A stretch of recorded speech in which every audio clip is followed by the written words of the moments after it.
But I had problems at the end after I think it was day 6, something like this. I wanted to sleep outside, and then there was a big thunderstorm. And yeah, it came up when I already was in my BV and was already falling asleep. And it was starting to rain really heavy and thunder and lightning. And it was just no option to stay in the BV because I would not be able to sleep. So I decided, okay, I have to go on because otherwise I just lose time lying here and I will not recover even if I stand still. And so I decided to go on. And yeah, I paid for that the next day. But at that moment, this was like the only option because there's no much sense in lying in your BV when it's like raining cats and dogs. Welcome to the Seek Travel Ride podcast, where we share the stories and experiences of people who have undertaken amazing adventures by bike.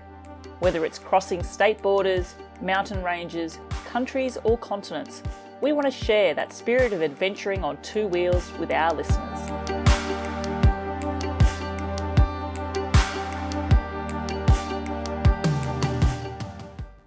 Hello, I'm your host Bella Malloy, and I'm excited to introduce my guest for today's episode of Seek Travel Ride, Stefan Barth. Stefan's passion for the sport of cycling goes well beyond the occasional bike ride. His adventures on a bike have seen him embark on multiple long-distance bikepacking trips, including riding the 7,500 kilometre European Divide Trail. He's also embraced the competitive side of the sport. He's a triathlete, an Ironman, and also participated in ultra-distance cycling events, such as the race around Germany. In addition to this, Stefan is also a certified medical fitness coach and assists others achieve their goals in this section of the sport. Recently, Stefan wrote a book entitled Ultra Cycling and Bikepacking: Everything You Need to Know, where he has not only drawn on his own experience from participating in this section of the sport, but also included insights from other athletes, such as Christoph Strasser, Lael Wilcox, Josh Ibbott, and Jenny Tuff, just to name a few. I'm really looking forward to speaking with Stefan today to find out more about his adventures on two wheels and also learn about how he's now helping others interested in challenging themselves in this area of the sport. Stefan, welcome to the show. Hi, Bella. Thank you for the invitation. Oh, I'm really excited to learn more from you, Stefan. As we were mentioning before I pressed record, there's part of me that's a little bit envious because the material that you've put out there that you're making available for people is something that I thought was missing when I was getting into this area of the sport. And so I'm keen to sort of unravel this for our listeners as well, because I know that we have people who listen to this show week in, week out, who are probably intrigued in giving long distance cycling a go. So I'm keen to hear about your experiences in this. But a question which I like to begin my podcast with, and I ask this of all my guests, is, Stefan, do you remember the very first bike you ever rode? Yeah, this question actually comes not by surprise because I listened up front to a couple of your episodes. Thank you. I tried to remember, and I think my first bicycle I really had just for a really short time. If I remember correctly, it was a very small yellow one. And shortly afterwards, I got the old bicycle of my older sister.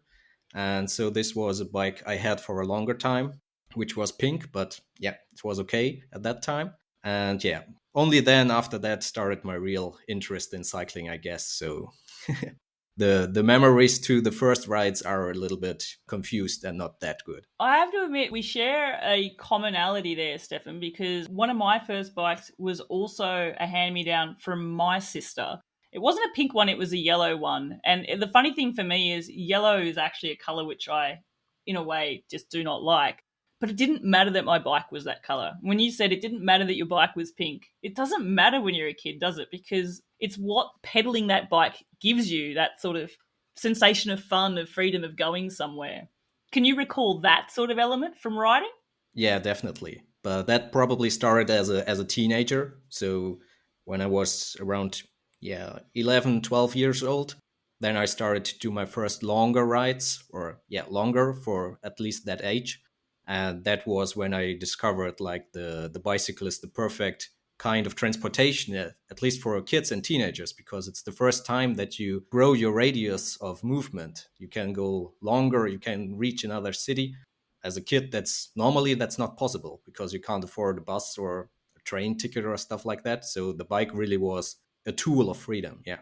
A tool of freedom, it really is. And growing your radius, so to speak, it really resonates with me as well. I'm interested there. You mentioned that even at the age of 11, you're discovering a passion for longer distances. Can you recall sort of one of your longer style adventures before you got fully fledged as an adult into this sport? So, as a teenager, what were the sort of rides you were taking then? Yeah, I started really early. My mom was not that overprotective when it came to bicycling. So I did like my first century ride when I was 12 with my uncle. But that was on a vacation, and we were on an island in Denmark. And my uncle had the idea that he wanted to circumvent the whole island on a day.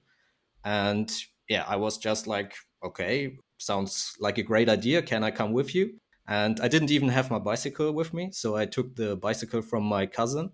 And yeah, somehow it felt really good. And I did these 100 kilometers. And afterwards, I think that was when I, yeah, got hooked into cycling.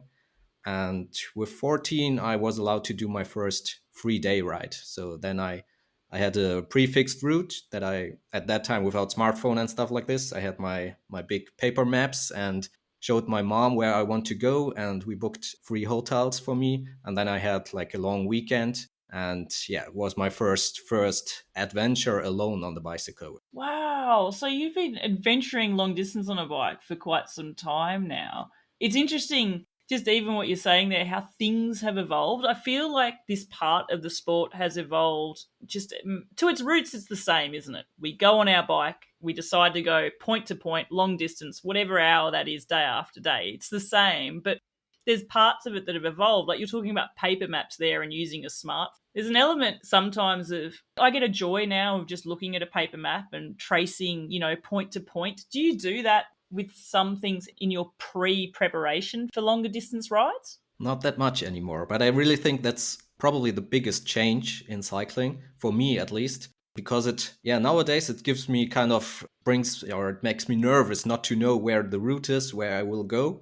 And I'm really more focused on riding fast and riding long. And at that time, it was more unpredictable. You just started, and if you had just a paper map, you could never be sure that you find exactly the road that you wanted to take prior to your start, especially if you went like through forests or off-road. And yeah, probably this is the biggest change. And also looking for sleeping spots. Now you do it on your smartphone, and you can exactly say, okay, tonight I will sleep at this campsite or at this hotel. And yeah, 10, 15 years ago, you were looking on a paper map and there should be a campsite. And then you arrived there just to notice, okay, this campsite has been closed 5 years ago. And yeah, you had way more unpredictability. Yeah, it makes me wonder whether there's going to be the birth of an ultra that takes things back to basics. You know how we have things like the Transcontinental, which includes things like parkour, and it can be taking people on road bikes on a dirt road that goes for 8 hours and makes them pull their hair out and madness. But I wonder maybe, is there going to be, and maybe there already is there going to be an ultra event which says no GPS, no electronic pre-route planning, this is the map you get and you have to figure it out? That would be interesting. I wonder how we'd all go. That really would be interesting. This would be really tough, I think, for most people. I think so. And I have to say, my listeners, whenever I bring up my own ultra experience, I need to caveat it with the fact that I've done some long distance rides and I've done one ultra event and it lasted just under 3 days. But my ultra event, Stefan, it meant that I had to make my own route. I didn't have a predetermined route on there that you do with some events. And I have to say, I agree with you. That was probably the most stressful part of my preparation in terms of this, was having to figure out making my own route. And because you can't just put point A to point B in Komoot or Google Maps ride with GPS or Strava and expect it to spit out something magical that's going to be the best ride ever. Everyone has a route planning failure at some point. But it did make me think, if I ever did another ultra, I think I'd probably go down the path of choosing one where the route is set and I don't have to think about that element. It's an area that takes, the stress is out of it because it's out of my control. It's already predetermined. Would I be correct then in what I've listened from you in thinking perhaps you are a bit the same? You prefer events where you don't have to create your own route? Yeah, and mostly because it's that time consuming. And Yeah, you will always have to fit like the long distance ride somehow into your life, because it's hard to take off. For example, for the European divide, I had to take off a couple of weeks, and if you would have to also plan the route through a whole continent, you would, yeah, I don't know, it would at least take you a couple of days to plan this route in advance. And so I prefer, if somebody has already scouted a route and I know, okay, this is probably a very scenic one and it will have good viewpoints, and I don't miss them if I plan myself. If I plan myself, sometimes you just want to go from A to B and you want to be, probably it's like a stretch where you are feeling tired and then you want to be fast, so you choose the big road. But if somebody has already scouted the route, you just stick to it, and then you will see the nice valleys, the nice mountains, and you don't miss them just because you're feeling not that well or because you're tired at that time. So I like the events with set routes. The difference there is there's events with set routes and there's set routes in certain events as well. I mentioned Transcontinental there with their parkour, and sometimes the parkour are maybe not as well received by all participants as others, let's just say. And it comes into strategy of what bike you take and what size tyres you put on your bike and stuff like that. But there's also other events, and actually the North Cape 4000. This, I believe, was an event. So it's an event you wanted to do in 2020, but it got cancelled for COVID, correct? Yeah, correct, right. So this was when I did the race around instead, around Germany.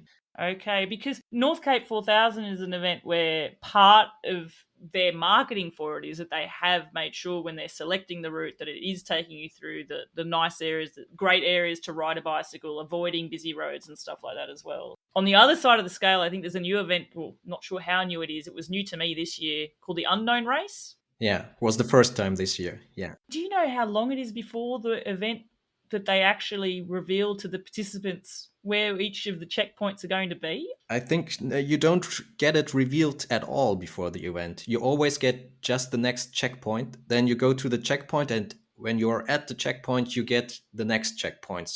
I met one guy on my last race this year, and he participated in the unknown race. And his biggest struggle actually was that on the checkpoints in the mountains, he didn't have mobile connection. And then he just had to go like with street signs in the direction he supposed the next checkpoint will be. And only then he could figure out the exact route he can take. So this is like, yeah, like we said, probably at the beginning, a challenge of how to cope with modern tools and how to organize during the race. Yeah. I must ask, and I'm going to go into detail later on in the show about your book here, Stefan, but is this the section that you talk about through in your book? Route planning, actually, no. This is like two parts that I'm not covering: route planning and also equipment choices.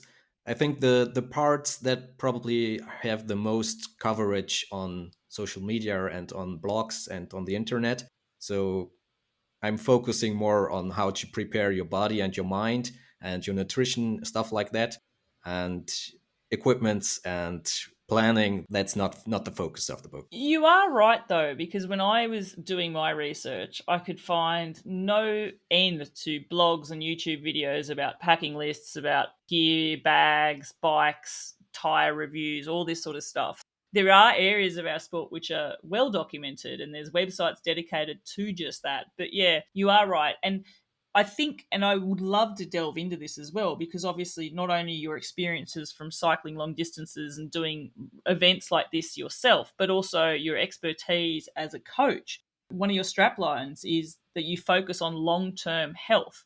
So you're coaching with long term health in mind. You're not coaching someone with an idea saying you need to get through a 4,000 kilometer ultra and it's going to take you 3 weeks or something. Just say, and that's the end goal. You're coaching people, I imagine, with the view of you're going to do that, you're going to be in the shape that you can take to the start line that gets you to the end of that point, and you're going to finish that event without numb hands or without Sherman's neck or without a instability in your knee, because we're coaching holistically from a long-term health aspect there.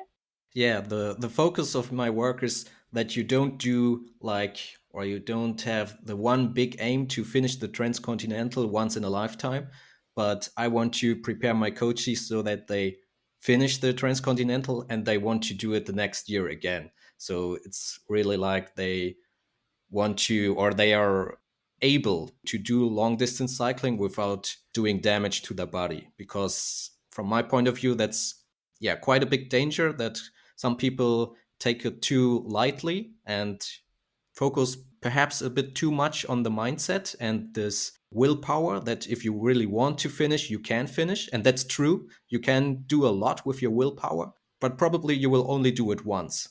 And if you're passionate about long distance cycling, you want to do it your whole life.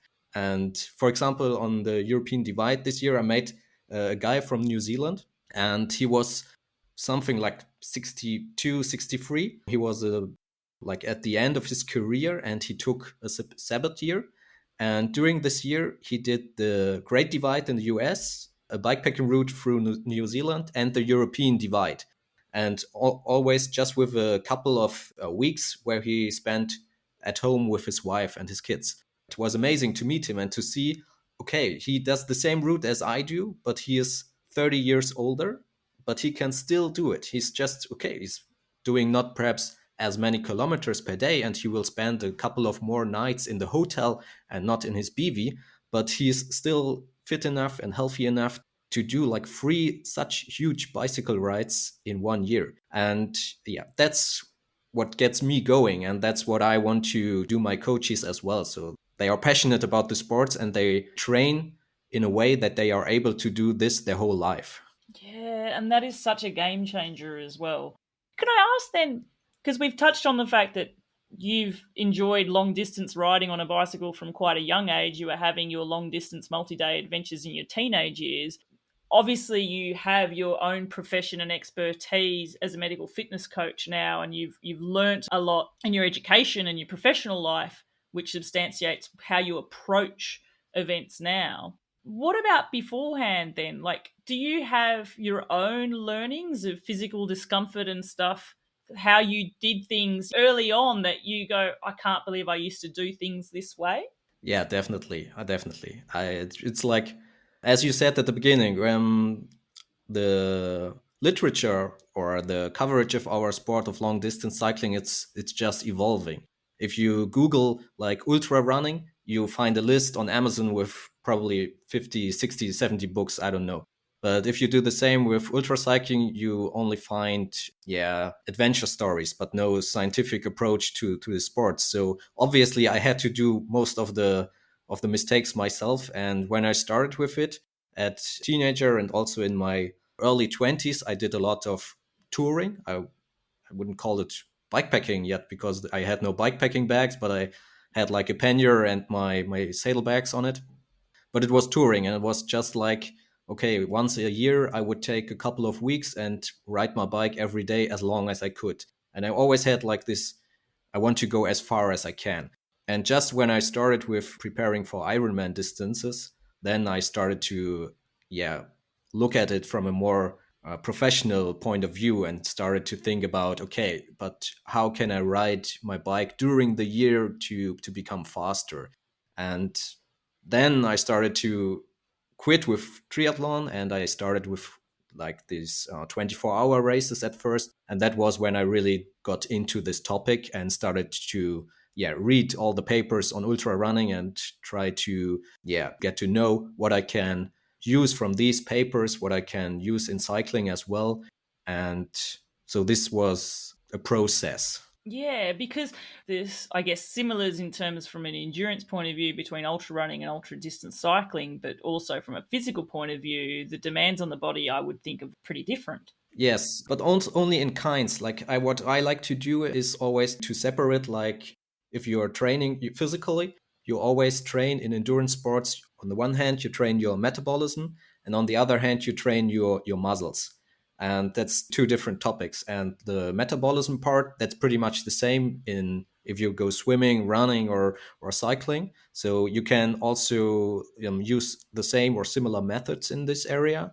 And then you have, of course, the muscle area that is completely different because in running you have like eccentric muscle contractions, so your muscles they get sore pretty fast. And in cycling, that is the good thing about cycling, and that's why most people don't have a lot of injuries here, is that you have concentric muscle contractions exclusively. So this is very nice, and you can do it for a very prolonged period of time. I learnt this key difference between running and cycling the horrible way, actually. 6 months ago, I had an unexpected trip back to Australia, and I was without my bike and thought, I've always had it in my mind that I wouldn't mind getting into trail running. You know, you hear about people saying running's great because you just need a pair of trainers and you can take it anywhere around the world. Anyway, to cut a long story short, I decided to start with running. I did 3 5K runs, thinking that I was doing the walk run thing well and not doing too much too soon, but really I was doing too much too soon and ended up with horrible tendonitis and started Yeah, hobbling like yeah, a grandmother for about 3 weeks. Not great.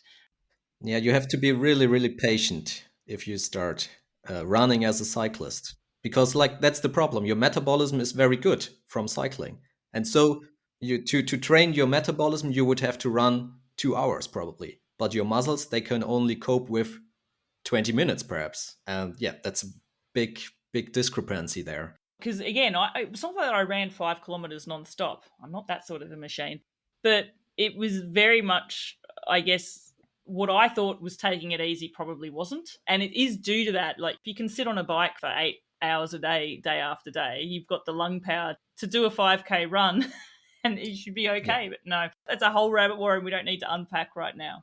So I'm interested then, am I correct to think from a competitive side of the sport with cycling, did you actually start with triathlons or were you doing other races before?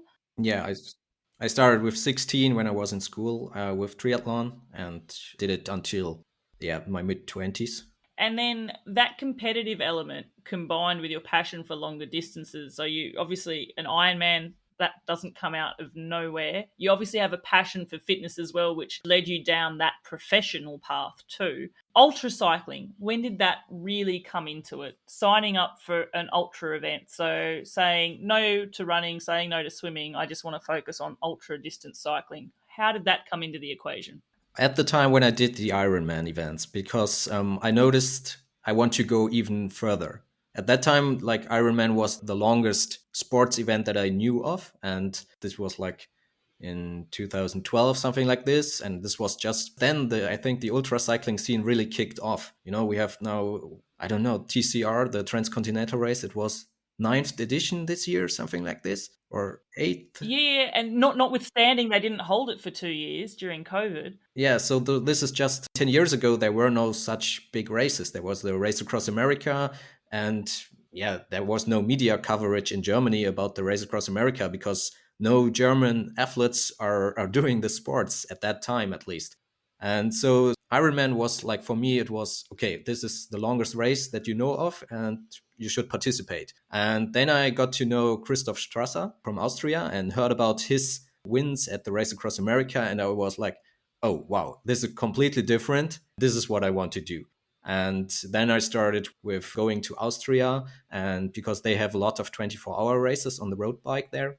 And I started, yeah, just to try it. So my first 24-hour race, I was alone. I had no support crew. I just went there on with my car as a student, and I had like a more than 1,000 kilometer car ride. And then I was in the area where this takes place. I did the day before the event. I went on a high mountain pass in the Alps, which was like a very, very bad idea, but I just wanted to use the opportunity. If I am there, I wanted to be up on this pass and not just ride this circle at the 24-hour race. And the next day I started at this event. I put up a little box with my bidons, with the food and the beverages. And then I just, okay, let's ride for 24 hours. Let's see how this will work out. And this was how it started to get into this competitive ultra cycling. I have to say, there's something that comes to me straight up just hearing you recount that story. And it's that I can see how there's two parts of your passion which bring you to the events that you do. And one is that you just love riding your bike, and the other is that you like pushing and seeing what's possible in long distance. And why I say that is the idea that you drive your car 1,000 kilometers and you've got this 24-hour event the next day, but my goodness, I really want to ride this mountain pass as well. There's the passion for cycling that is coming out for you. I have this inkling Austrian mountain passes, the Alps in Austria are particularly steep, aren't they? Or some of them certainly are. What was the mountain pass? Can you remember the name of the mountain pass you rode up the day before the event? Yeah, the Großglockner. And it's like one of the highest passes. Well, it's very steep too. Yeah. Oh So my yeah, goodness. To me, it epitomizes the fact that from what I've drawn from you in this conversation is yes, you analyze the scientific part of the sport to be able to do long distances and to do them efficiently and properly for your body in a way that you can keep doing them year after year. But ultimately, there is a competitive side of you, but you also just love riding your bike. yeah, yeah. Actually, this is sometimes this was hard for me in the past to get these two sides together because sometimes I don't know if you know this feeling when you do your long distance rides that you get mixed up in your own feelings. That you, on the one hand, you want to be fast and you want to be done with it and you want to have this exhilarating feeling of having finished. On the other hand, you think, or the thought comes into your mind that, okay, I am already quite good, and why not just enjoy it? And this is like an inner conflict I really had to struggle with. And it took me a long time to actually solve this. I know 100% what you're talking about there. And I've even experienced it just in the lead up to training for my event because I did long distance rides periodically at points in my lead up to that.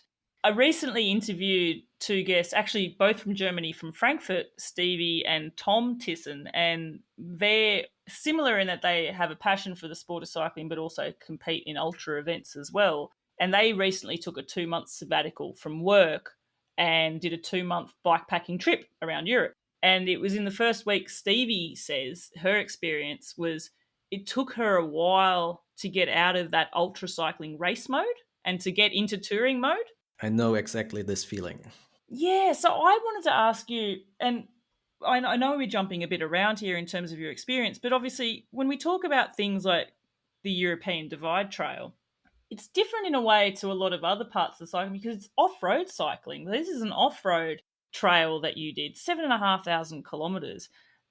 How do you take your mindset from, going faster and further in your ultra cycling to how does that take an approach when you're doing something so big such as the European Divide? Yeah, that's actually part of my solution how I solved this inner conflict because now I have like I divide my competitive cycling and my just riding for the joy of cycling itself. So I do just a couple of events each year and they are only on the road. I decided that for myself I will do no off-road competitive bikepacking races. If I participate at an off-road event, it's just for the fun of it, and I don't care if I am 1 or 2 days later than anybody else. It just doesn't matter. I just want to enjoy it, and for me, this like makes it easier to get my mind focused. So I know if I go on road races, I will be competitive, and I will focus on my performance. But if I do off-road rides, they are just for the joy of it, and yeah, somehow this helped me to solve this inner conflict because, like the European divide, it was just about exploring new countries, exploring countrysides that I've already been to, but not in the last couple of years.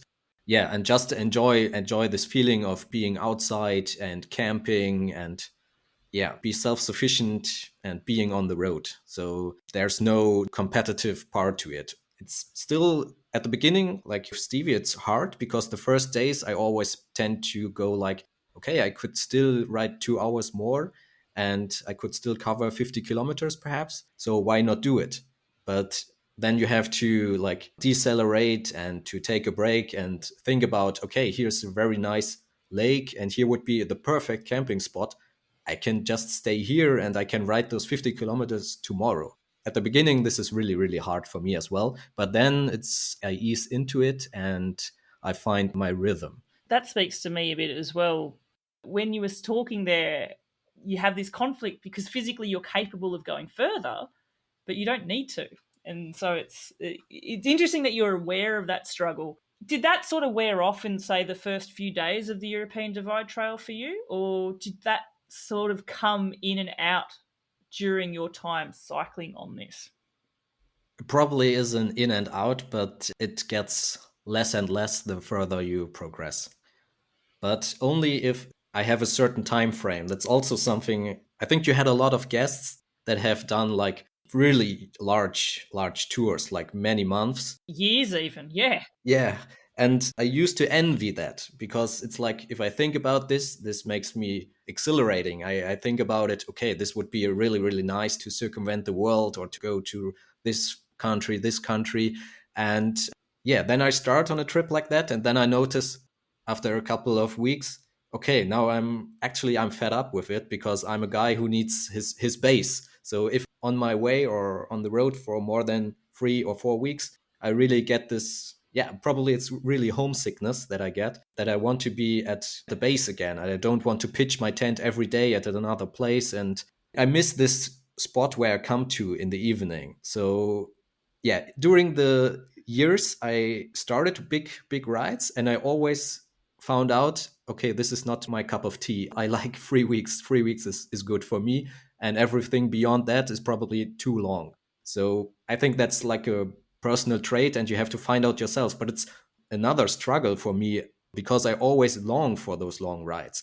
And if I'm here at home and I have been working a couple of months, then I think, okay, it would be time to go on the next adventure.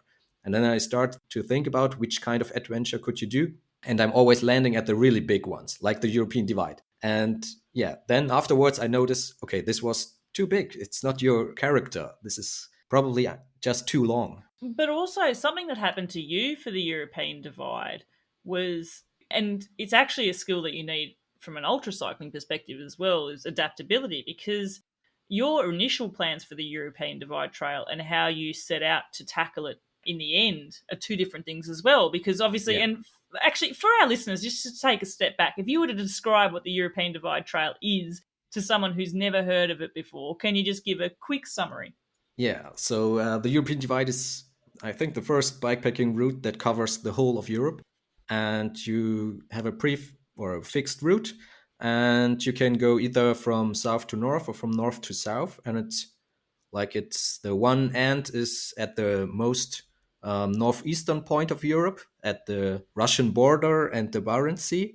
And the other point is the most southwestern point of Europe in Portugal. So you cross the whole continent through the Scandinavian countries, through Germany, Spain, France, and Portugal. And you have the Jura Mountains, the Pyrenees, the Spanish mountains in the central Spanish area, but also the Mediterranean Sea, the Atlantic. You have 3 different coastlines and cover a lot of ground in Europe, and all on yeah, I would call it a mountain bike trail. Some people have done it on gravel bikes, but in my opinion, it's just the northern parts that are good for gravel bikes. And in the Pyrenees and stuff like that, you definitely, in my point of view, should have a mountain bike. I did recently interview a fellow German, Rebecca Wiedner, who did it on a mountain unicycle. Ah, yeah, yeah, I've seen it on Instagram. This is incredible, It incredible. must blow your mind, actually, because knowing what she's done, there's an element of, I look at the European Divide Trail and I have an appreciation of what that distance sort of means, and I can imagine what the tracks are like. But as someone who's done it, to be able to also think about sections that she would have ridden must be absolutely wild. Yeah, but I think this complete sports is nuts. I have seen it on her Instagram for the first time, and it's, how can you do downhills on a unicycle? I can't even imagine how this works out. Actually, by the time this episode goes out, Rebecca's episode will be there as well. So, listeners, if you've not heard it yet, go back through the files and listen. I encourage you. But it was something that Rebecca mentioned during our interview, was how she changed unicycles during that trip. And it took her a few days of practice to get used to how to mount that particular unicycle, because it had a different amount of gear on it. And I just can't imagine. I've watched her YouTube clips showing this. It's like, it blows my mind. But back to your adventure here, Stefan. So on the European Divide Trail, your original plan was to traverse the trail from the north, so start up at the very top and go all the Yeah. way down to Portugal. But what transpired and what required adaptability was the flights you'd booked north didn't eventuate. Is that correct? Yeah, yeah. But at the end, like I said, this was a good thing because it would have been another time that I overestimated my own mind, I think, because I really enjoyed now that I split it up on 2 years. Originally, I wanted to do it last year, the whole trip. Yeah, then life happened, I think, because there was a lot of things happening, and I had a lot of going on in my mind during that time. And then my rear hub got broke down like a couple of days before I wanted to go, and I had like only one weekend to get a new rear bike, which yeah is not that easy sometimes. And the final push for my decision was that the airline that flies to the starting point in Norway went bankrupt, and there were no flights. Totally out of your control. Yeah, and so I had to make the decision. I could have like spent a really huge amount of money to get there with another airline, but since there's only two airlines going to this airport and one is bankrupt, you can imagine how the situation with the other one is. And this was like a little bit too expensive for my taste. And then I could have waited for about 3 weeks. And yeah, you just have a limited time frame to do a trip like this, because I, even if I'm self-employed, but still I cannot just switch being a month off work or not, because I have my coaches I have to attend to. And yeah, so I would have perhaps be able to manage it even if I started 3 weeks later, but it would have be very stressful, and I would have to, yeah, I wouldn't have the ability to enjoy it, because I always have in my mind that I need to cycle that much kilometer per day to just make it in time to the finish line. And so I decided, yeah, to split it in half. And the nice thing is that the trail runs through Germany, so I could just ride from the door to Hamburg. I visited my aunt and my uncle there, and from there I started on the European Divide Trail. And this was a very nice feeling as well, to do like from your doorstep start a tour that covers this. The first half was 4,500 kilometers, and yeah, that has its own, or its own advantages.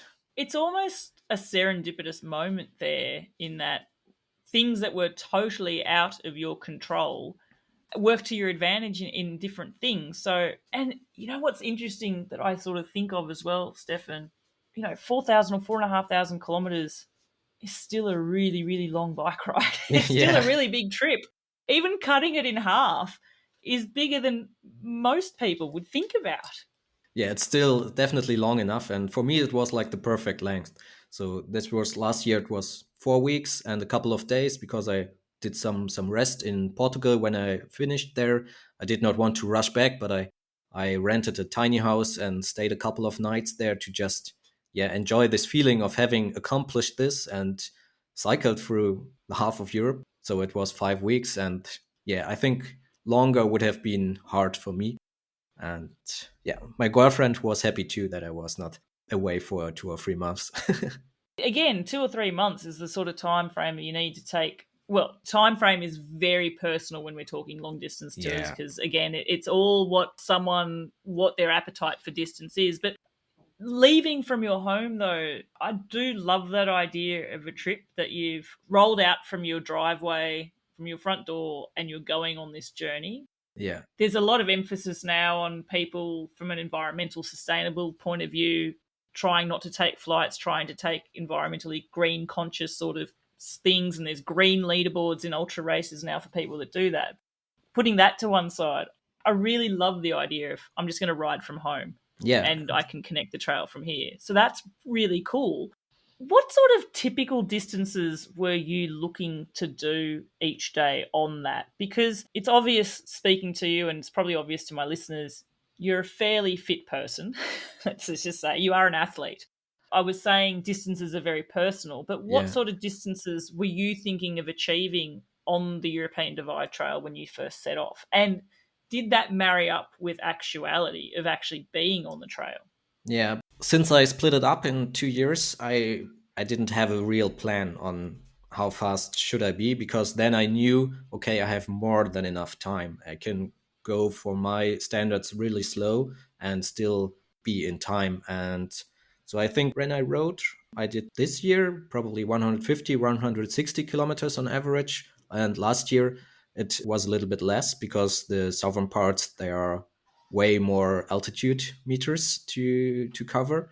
And I did one rest day each week, because also I noticed that this is something that it's good for me to just say, okay, on Sunday I will just do 30 kilometers to, I don't know, bed and breakfast or a campsite and wash my clothes there, eat something good, and just enjoy my day, do a little bit of stretching, and then I will do the next days. And it's easier for me to have a full rest day than to shorten each day, because yeah, that's again this inner struggle that I want to go if I'm on the bicycle. So it's easier to make a full stop and yeah, make a complete rest day than to shorten each day. I can see the benefits there you're talking about. That's how your approach, but it's sort of almost like a mental strategy that I remember when I did my ultra, there were little things that I would focus on, like not the end finish line, but focus on, like, in a way, checkpoints instead of Yeah, seeing yeah, the yeah. end goal. Like you could visualize yourself crossing the finish line overall in race prep. But sometimes the distance is so far away you cannot fathom even achieving it. So you have to break it off into small things. With what you were talking there, Stefan, about one day a week was sort of a rest day. So you had long days, but you always had this rest day. Did you find then that was the mental carrot that could keep you going through the week? So, and also, is that something that you sort of advise for your clients? Not that specific thing, but in developing mental strategies to get through a long distance ride? Yeah, and the most important part is like finding your own rhythm. The longer the event or the route that you want to cover, I think the more important it gets that you have your own rhythm and that you try to make the days similar. Because if you are for 4 weeks on the road, this is like your normal life, not a vacation or stuff like this. This is like your everyday life, and in your everyday life you have a certain schedule. You get up around the same time, and then you have breakfast, drink your coffee, go to work, have lunch, all this stuff. And you have to develop a similar pattern for your cycling days as well. So what I try is keeping the days pretty similar to each other. And also, like this, in terms of a week, I have this rest day always at the same day, always on Sunday, because this divides my time frame in chunks that are the same size, and that makes it easier for the mind to focus on them. So it's creating those routines and those rhythms, Yeah, which means that you can sustain something and have longevity in something as well. yeah, and also like going to bed, I go to bed at the same time when I do my rides. And this is something that works pretty well in ultra cycling as well. So not just in touring, but also when you try to be on the competitive races, it's very important to have this rhythm and to try to go to bed at the same time, sleep the same amount of time each night, and yeah, don't get mixed up too much. I want to talk a bit about your experience from an ultra perspective then as well, because we talked how you chose to do the European Divide Trail because that was a way for you mentally to take the competitive cape off your shoulders and enjoy the activity of cycling, still going long distances, but just be more immersive in that part of the sport. So then prep from an ultra perspective. So if we were to talk about your experience there with Race Around Germany, things like sleep strategy, fueling and stuff are now things that you need to focus on in your prep and your training when you're in a multi-day event. And I want to know then, how did you approach this from a perspective of sleep? We talked about when you turned up to Austria for the 24-hour event. And if you were to reflect back, what changes you've adapted to your own routine to be able to line Yeah. up and have something like a sleep schedule dialed in, or a sleep strategy. What were you doing for that? Yeah, the race around Germany, that was probably really my most competitive race, because that was the time when I had started to write the book and I had just finished to do all the interviews with the other athletes. So I was very, very eager to try out all their insights. And I was really well prepared for that race because, yeah, it was like was writing at the book every day and I was thinking about this whole topic the whole day and was very deep into the topic. And I was keen on trying out all what I have learned by interviewing some really, really good athletes, way better than me. And so, yes, when I did the race around Germany, I had the strategy to minimize my standstill time. This was like my highest priority. So I put a lot of effort into not standing still and just keep pedaling all the time, and also had a strategy of minimizing my sleep time. But also, this was really hard. I had a schedule. did the first 24 hours without sleeping, and I did the last 24 hours without sleeping. And in between, all in all, it took me 9 days. And in between, I changed between 3 hours one night and 90 minutes the other night. And always the 3 hours I spent in the hotel and 90 minutes I spent outdoors just in my BV. Yeah, and tried to stick with that. And at first, this went quite well, but it came a time when it got very, very hard. When did that happen? Because my only experience in an event, my ultra for me lasted just over 66 hours.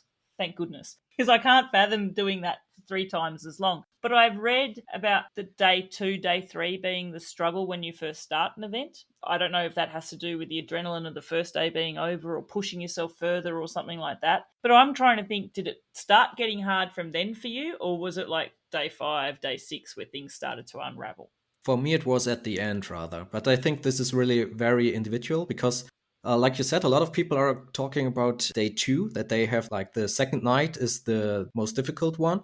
But there's also a lot of people that have the most problems already in the first night. So I don't know. I think this is quite individual. And for me, the first night was pretty easy because I did a lot of 24-hour races and I know that I can do this. So this was fine for me. But I had problems at the end after I think it was day 6, something like this. I wanted to sleep outside, and then there was a big thunderstorm. And yeah, it came up when I already was in my BV and was already falling asleep. And it was starting to rain really heavy and thunder and lightning. And it was just no option to stay in the BV because I would not be able to sleep. So I decided, okay, I have to go on because otherwise I just lose time lying here and I will not recover even if I stand still. And so I decided to go on. And yeah, I paid for that the next day. But at that moment, this was like the only option because there's no much sense in lying in your BV when it's like raining cats and dogs. You cannot sleep and it's not comfy. You get cold perhaps. And I started to progress. But the next day was when I had to struggle really, really hard. And yeah, it's hard to make up for sleep. From my perspective now, in a long race like that, I would prefer a strategy with only sleeping inside, perhaps. I can't even fathom lying in a bivy bag with it pouring with rain and Yeah. what time of year is it? It was summer in August, but I had like thunderstorm every day. Seriously, Oh, it was raining and thundering every day. oh my goodness. When something happens like that, your strategy is unraveled and you've had to deviate from it. The next day, you must be so tired and you're already tired anyway. Yeah. Can I just ask, like, thunder and rain every day for this, event that's 9 days long? Did you think of quitting? Like, Yeah, I did. what turned you round from not doing that? What made you focus on continuing to proceed and actually get to the finish line then? Yeah, I had the thought of scratching a lot and also probably starting from, I don't know, day 3 or day 4 maybe. Because I really had my body hurt, I was tired. It's hard, it's tough. And what's the toughest about the race around Germany, it's that it's not a race or in this meaning, but it's a fastest known time. So you are the only athlete on the road because you can choose yourself when in the year you will start.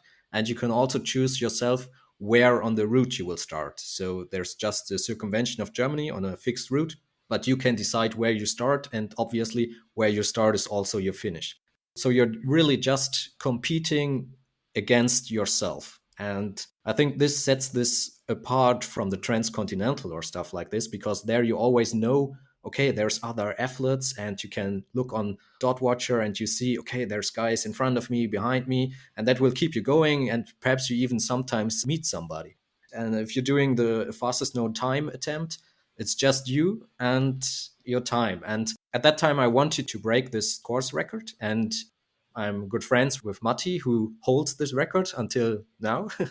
And so we had like a challenge together that he was curious to watch me race because he was looking forward to somebody challenge his time. And I knew that I'm challenging his time. So this was the goal that I had set and that kept me going. And in the times when it gets really, really hard and I'm feeling like I cannot go any further, then I usually call my girlfriend, and she has a knack to talk me out of it somehow. I don't really know how she does it because she's no cyclist or not that into the sport, but somehow she manages to keep me going. So also when I did races with a support crew, she's part of my crew, and yeah, somehow she talks me out of it. Power to her as well, because mentally it's such a battle whether to scratch or not. Are there non negotiable reasons for you where you would say it's appropriate to scratch? And do you have these conversations with your clients? There's always the possibility to scratch, and there's good reasons to scratch. I did scratch actually this year for the first time myself. And one thing, of course, is if you're jeopardizing your health, you should quit. So there's no, or I'm no fan of pushing through. We talked about this at the beginning, and to endanger your health just to reach this finish line if you might have long term damage. So this is nonsense, in my opinion, because you can just come to the same event the next year. There's probably it's something different if you are a sponsored athlete and this is your job and you get paid your money for winning races. Then of course you have different approach to racing, but for most of us who are just doing this as a passion and as a hobby, I don't see any sense in pushing over your bodily limits. And then there's this other thing of scratching when you have exit options. Because I think during the course of a long race, you will always come to the point where you think about scratching, or most people will. And it's about coping with this situation. And the most difficult part is if you have exit options. Sometimes there's no option to quit because you are in the middle of the Pyrenees and you know, okay, I cannot take a train from here. There's no bus, there's nothing. And I can just go on, or I need to ride my bike 150 kilometers in the other direction. So, okay, I can just go 150 kilometers in my race direction and see what is happening. But if you are close to home or at a big city with a train station, then it's difficult to avoid this scratching decision because you know there's a possibility for you to scratch. And that is when you need to know why you are doing this and why have you decided to participate in this event. So, and that's very, very important to really know why you are doing this kind of races because yeah, your body will hurt. There's no long distance cycling without your body hurting. That's just impossible. And you have to know why you are doing this. And if you know that, and if you can bring this to the surface again, even if you are in a bad mood, then you can avoid this urge to scratch. Can I ask then, Stefan, as someone then you've participated in these events now, so you've not just done one or you've got experience doing this. Do you find that with each event, does your why, for lack of a better way of phrasing it, or your motivation for the event, has that changed over the course of time, or do you still have a very similar reason for your reason to not scratch, your reason to get to the finish line? Has it always stayed constant? No, I think it has changed quite a lot during the course of the years. Because at the beginning it was more coming from where I started to cycle. So my idea was always to gain freedom, to gain radius, to use my bicycle as a medium of transportation. So when I studied, for example, I used to ride with my bike from my town where I studied to the town where my sister lived, which was like 200k one direction. And so this was always part of transportation. And that was what I felt was made me go to these events and start. I wanted to ride my bike far and I wanted to be independent and to, yeah, to get to know new countries, stuff like this. And this changed a little bit. And one of the main, I don't know, it's not probably not the reason, but it was the time when I noticed that my motivation has changed was actually then the race around Germany. Because after that race, I was really empty in my head. I had like no emotions. There's like it was a really weird feeling to arrive. I arrived in the middle of the night and there's nobody actually because there's no fans or stuff like this. So you have like being on the verge of everything for 9 days and then suddenly it's over. And that was a really weird experience because my mind was empty not just for a couple of hours like you would imagine, but I had like I think it was 2 or 3 weeks afterwards that I needed to slowly come back to reality or to a normal life. And during that time, I had a lot of time to think about what happened and what I actually did there. Because when you race and you're in this event, you don't think that much actually, because you're always very, very focused on the moment and what lies ahead of you. And afterwards, when I thought about it, I noticed that, yeah, now my emotions, they are mostly gone somehow. But during the race, I ran through all the range of emotions. And, there's like, I was angry, I would cry during the race, just like riding my bicycle on my own. And you feel so sad somehow, and then you feel happy again, so you have tears of joy, of grief, everything. Normally you have these feelings, they are induced by other people. So when you think back on when have been your most happy days, these are mostly, I don't know, when you get to know your partner, or in grief cases when somebody dies, some parent, some grandparent. And there's always some other people that are included in strong emotions. And I don't have strong emotions all by myself in my normal life. But if you do a race that lasts several days, you will get the whole range of emotions, and you are all by yourself, and you induce these emotions yourself. And this is something incredible, I think. And it's something I cannot explain to myself, but it's thrilling to feel that. I don't know if it's weird and it's just me, but It's almost cliche. People say, oh, you go on the roller coaster of emotion, you have extreme highs and you have extreme lows, and sometimes they can come minutes from each other. There's times where you hate the world, there's times where you love the world, there's times where you hate climbing, there's times where climbing is the best thing you've ever done on a bike. I've always hated the headwind. But you're right. And it's interesting because something else you said there is about drawing out these extremes of emotions in our normal life. Extremes of emotions come attached with people. But what you're saying there is that it's through putting yourself through this extreme part of this sport in an ultra distance cycling event on your own, you can have these emotions where in normal life you'd never have that same emotion without on your own. You need other people around you to have that. Sort of brings me a quote I came up that I saw that you'd had there, Stefan, was only a tough race can bring the most out of you. When I first read that quote, I was thinking, and maybe this is the meaning behind it, but I was thinking you meant the most out of you from a mental toughness, physical grit or something, but maybe they're bringing the most out of you emotionally as well. yeah, both probably. And I know we've hopped a bit between the two, but if I was to take you back then to the European Divide Trail where you don't have this extreme of emotion in a event sort of space, you've chosen to do it without the constraints of competitiveness. Did you find you had extremes of emotion regardless? Like, did you have that experience riding the European Divide Trail as well?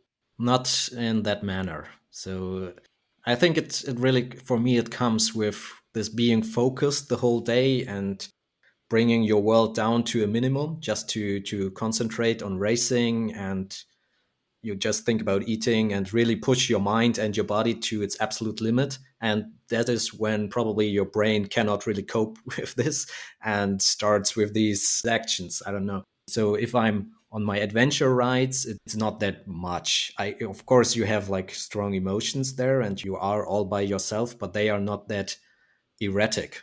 Like you said, in ultra cycling, they come, yeah, there's sometimes no reason to it, and they are way stronger. So they are probably on an adventure ride, they are stronger than in everyday life. But if you put yourself to the edge, then you probably feel the strongest. Just an example of this, though, where I remember it was the morning of the final day for me, and I was on the Cotentin Peninsula up in northwestern part of Normandy. And it was the first day where the sun came out that morning. And I remember I had such a low previously. And it was in the morning there, I saw the sunlight hit a wildflower. It was a pink foxglove flower. And I think I was in tears.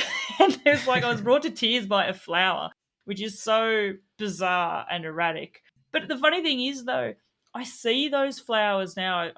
when I've seen them in the wild or even planted in someone's garden, it takes me back to that moment and Yeah, that yeah, feeling. And that's what I've loved about this side of the sport, is that it's pushed the boundaries and had us feeling these extremes on an emotional scale that you don't get in everyday life. yeah. I imagine that you've had those extremes of emotion for inexplicable reasons and memories triggered in everyday life since then. Yeah, yeah. And you can really use those experiences as a kind of mental anchor because for you it's the flower now. And if you do another race and the picture of the flower makes it easier for you to recall this experience, to recall this moment that you saw it and that you felt this joy of seeing this flower, which is a very simple thing actually, but somehow it triggered you. And this is something really, really nice and a good thing to remember and to always bring back into your mind if you're facing difficult situations. It's a good thing to have those mental anchors. You come across there, Stefan, as someone who's been through experience. You're aware of your mental anchors, so to speak, and you train with those in mind as well. Is that then a technique that you try to draw out of your coaching clients when they're preparing for an event? Yeah, definitely. It's always coaching is for, especially for long distance cycling, it's a complex thing about preparing the metabolism on your bike, preparing your passive structures so that you don't get pain at your knee, at lower back, and also then nutrition. And also a big part is mindset for most of all that the people know why they are starting the race. Because some of my coaches, they are starting with their first ultras and they just have this idea that yeah, it would be nice to participate. And then you really need to work out what are your objectives and what do you look for when you participate at this event, because otherwise yeah, there comes the exit option and then you feel like, oh, I could scratch, and maybe you will. But so it's really important to work out your objectives, why you are doing this sport. And to, like in my book, I use this framework with the big dream, and then you break it down into your why, your intrinsic motivation, and your actual aims or goals. And I think it's always the first step is to know why you are doing this.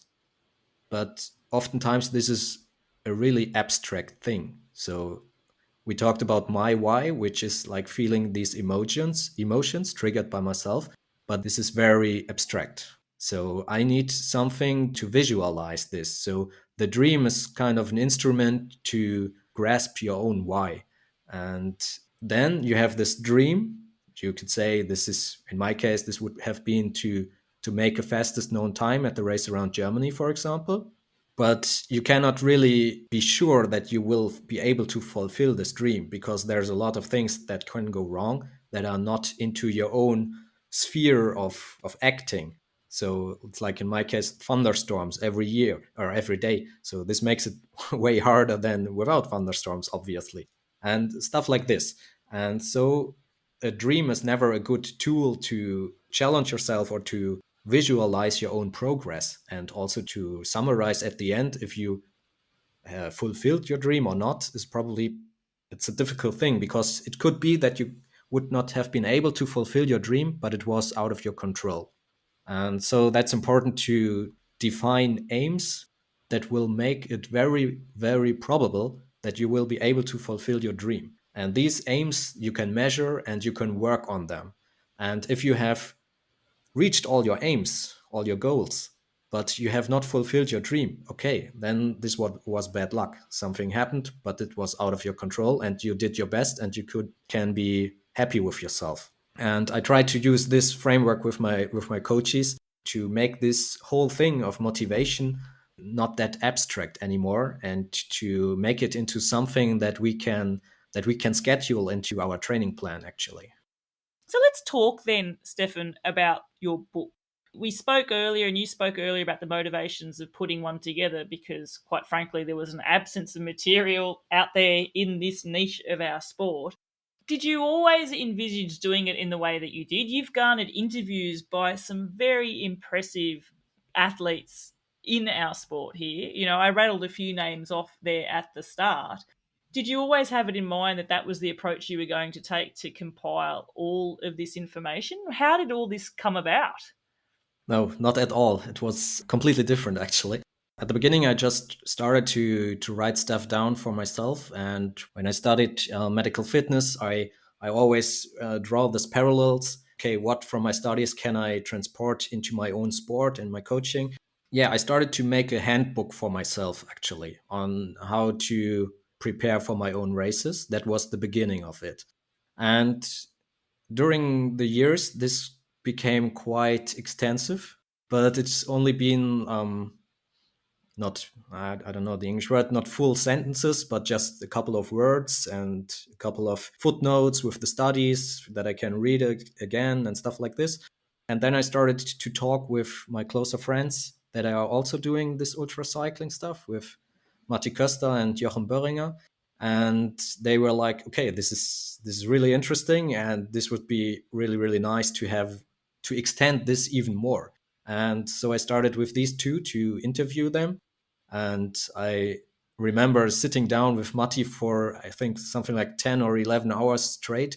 And we just talked ultracycling and the topics that would interest us most and where we have the most difficulties with. So this was like the starting point for the interviews then, because that was a point where I noticed, okay, you cannot by yourself come up with all the topics, because what's important for me is not necessarily a difficulty for others. First of all, I need to know which are the difficulties of the participants or of the athletes, and then the idea was born to, yeah, why not ask some of the really world class athletes? And I was at the beginning, I didn't know if this would work out at all, if the guys have the time or if they are willing to give up their experience or the insights, if they are willing to share them. The first one I asked was James Hayden, who won the Transcontinental 2 times back to back. And he was, oh, yeah, it's a good idea. Let's send me a questionnaire and I will give you some answers. And others were like, okay, a questionnaire, I don't have time for that, but let's just have a chat. Let's do a phone call, which was, for example, Lyle Wilcox. And we chatted then. Yeah, so I was very astonished actually that so many of the world class athletes were willing to give up their insights, and they were like, oh yeah, this is a nice idea, because like you and like me, they all had the same problem when they started, because there's no centralized source of information, and everybody reads thousands of blogs, listens to podcasts, watches YouTube videos, and at the end you have a lot of different ideas, and most of all you have a lot of different experiences from others, but you have no basis for these experiences. So after the interviews, my approach was really to get two perspectives. I wanted to have this scientific perspective from my coaching background, from my science background, and then I wanted to have the proof of concept, so to say, from experienced athletes who are already using these instruments, these methods, although they probably don't know why. And this was what I experienced during the interviews, that every athlete has one topic that he focuses most on and has tried a lot of different stuff. For example, with sleep strategies, what are my best times to sleep? When do I usually get tired? What can I do against it? And they just learn by doing. And then you can also find in the literature, because the topic of sleep deprivation is a highly covered topic in the literature, not in sports, but since there are a lot of jobs where you do 48-hour shifts, like as a doctor, as a pilot in night shifts, and also in the army, in the military, there's a lot of studies covering sleep deprivation. And so there's an extensive body of literature covering this topic. And then you have the experiences from the athletes. And in my book, I try to bring those together. So there's always first the scientific background of each topic, and then you get some insights of the athletes I interviewed. So you get the feeling that, okay, these are strategies that are already implemented. If I was to ask you to draw on a few examples of some of the answers, like we were talking about sleep strategy there, what were some of the experiences some of these athletes were giving you in terms of how to prepare for things like this for your own benefit during an ultra and to get the most out of yourself that way? Yeah, with the topic of sleep, a good example would be again James Hayden, because he told me that he tries to sleep in advance actually. So he does before his races, he takes a week where he extends his night sleeping time. So he goes to bed a bit earlier, stands up a little bit later, and just spends more time in bed, sleeps longer. And a lot of us think that it's not possible to sleep in advance. And it's not possible to do it in the short term. So, but you can sleep like a couple of days with a prolonged period of time. And then if you have afterwards a time of sleep deprivation, you still get tired, but your cognitive abilities, they stay the same, or you are more alert. So this is really something that helps for the first couple of days in an ultra. Of course, you are tired, but you don't have this, your brain goes completely out and you use your cognitive abilities. So this is something that you can push a little bit longer in the past or in the future, actually. So you're less impaired by fatigue. Less impaired, yeah. You're just as sleepy, but you're still able to make clear decisions or Yes, cognitive yes. decisions and stuff like Yeah. that. And that's, for example, something that James, he already used it because he found for himself this worked out. And there are a lot of studies that actually cover this, that it's a good strategy to sleep in advance. Okay, if I was to pick a topic that I struggled with and I'd never encountered it before my ultra, and my goodness, it was one of my reasons of why I could have quit, and it's saddle sores. Yeah. And I know in speaking with a lot of my other guests who've done ultras, Natalie Bayon, an amazing French athlete who's set some amazing world records, Yeah. she says saddle sores are something that have been quite problematic for her before, and she's had to try and develop a strategy where she can manage them. What sort of insights were you given in that area? I'd love to know, is there a technique that would nearly work for most of us, or things that we should consider in that area? Yeah, saddle sores, I think it's probably really one of the most important topics for long distance cyclists and a hard one. But most of all, it comes down to two things. You know, you get saddle sores either from friction or from pressure. And the friction part is like the one that is very good avoidable. So this is like having a good fit on your bicycle, which is probably the most important part, that you have a good bike fit and that you have a saddle and bib shorts that are a good match for you, so that there's no friction on the saddle and your skin does not get hurt. Because at the end, it's always, you don't want to get your skin hurt. It's okay that your butt hurts and it's painful. It can get very painful if you're doing it for 6, 7, 8 days. But if your skin is okay and it's just pain, then it's a mental game, so to say. But it gets dangerous if your skin gets hurt, and that is what I would call saddle sores.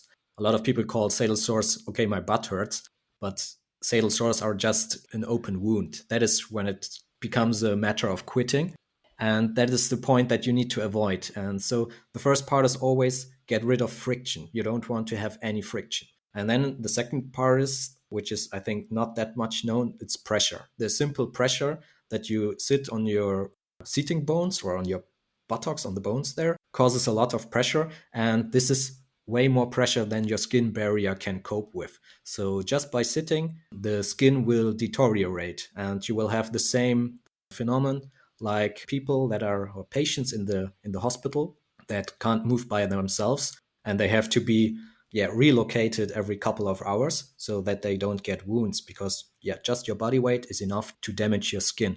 So you have to find a way to release the pressure from time to time, and you have to take care of your skin. So what I do, for example, at the beginning when I started cycling, I used normal Carmoy cream, just because everybody did it, and so I did it as well. But this was actually a Carmoy cream that was more like reducing friction. But that was not my problem. I didn't have a problem with friction because my bike fit, everything fits, and my skin does not get damaged by friction. But for me, it's just the pressure. And these Camoy creams, they do not help for that.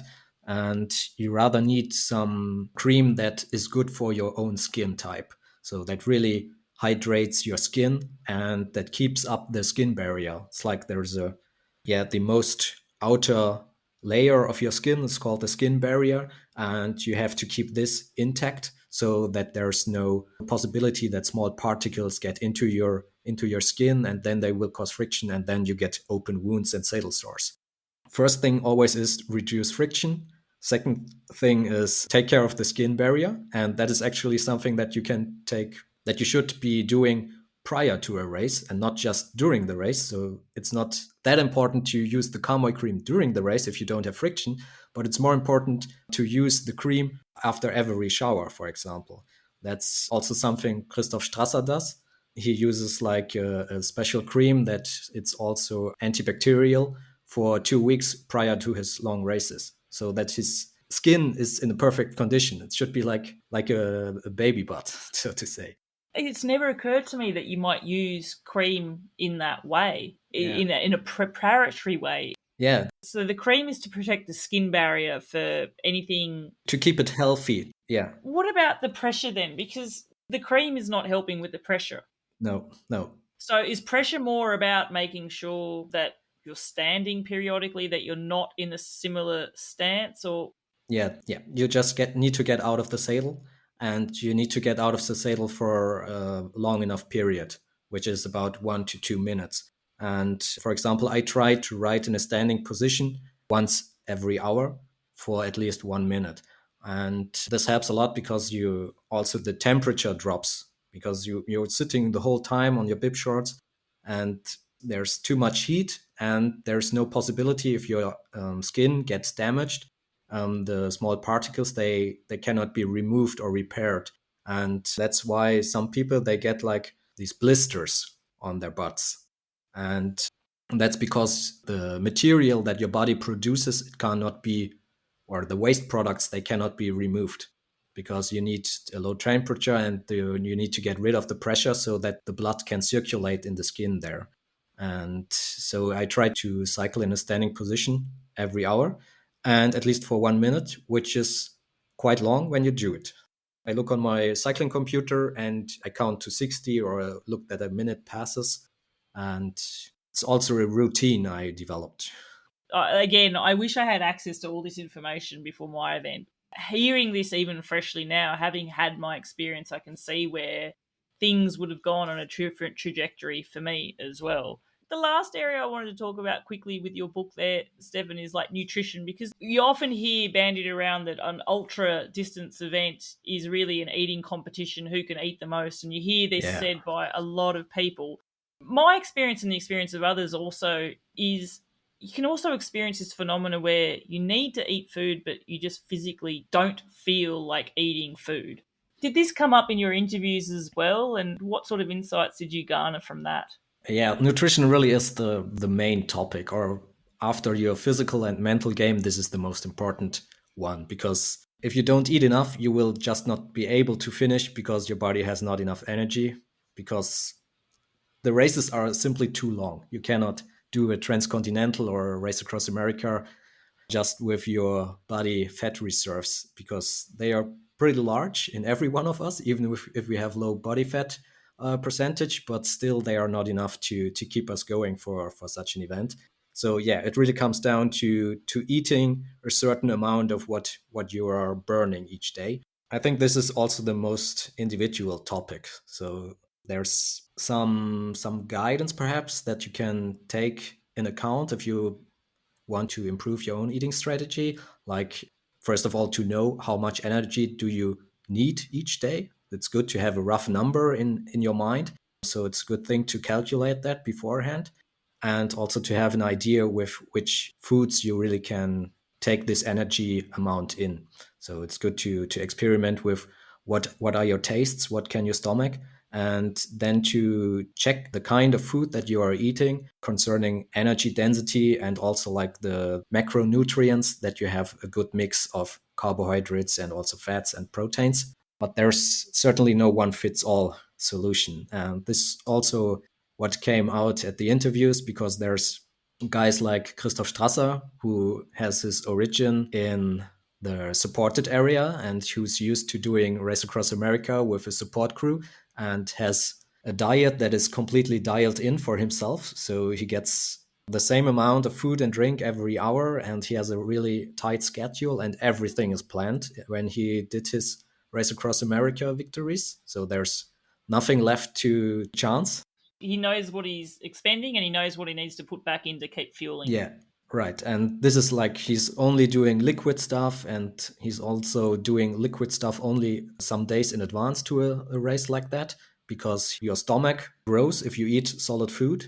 And then during the race, if you don't eat this solid food and the stomach don't grows, you always feel this hunger and you're longing for food, although you have enough energy by liquid intake.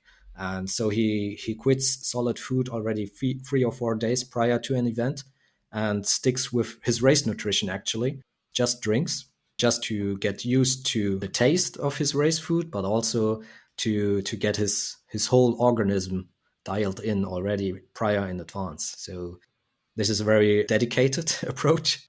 And then there's also the other ones like Ulrich Bartholmeus. He just eats whatever he finds, and he has like he can stomach, I don't know, 20 Snickers a day.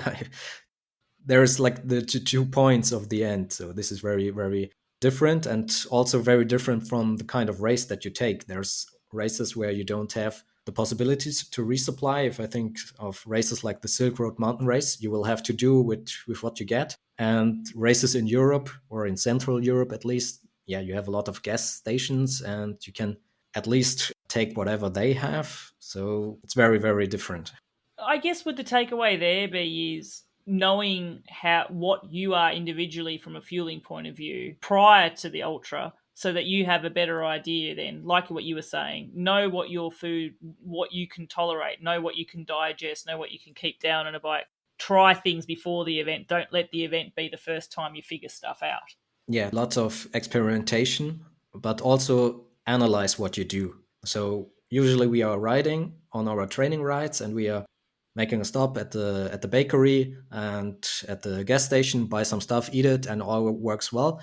But we don't take the effort to really analyze it, because there's differences. But we sometimes don't notice them because we just don't care, or we just don't take the time to do this. So it's a good idea to write down what you have eaten during your training rides and make a list of it and just analyze it. For example, what is the ratio of carbs to protein that I use, and is this probably enough protein for a race that lasts for a week, because you can only recover if you have proteins in your system as well, and you need the carbs to go fast. So that's something that it's worth to take a look at. It really strikes me, Stefan, that when people are seeking to challenge themselves in these events, having access to someone like you as a coach who not only has had the experience of doing them, but you've got your scientific background and you know your research there, your profession which backs it up, but then now all these insights from this body of work you've put together.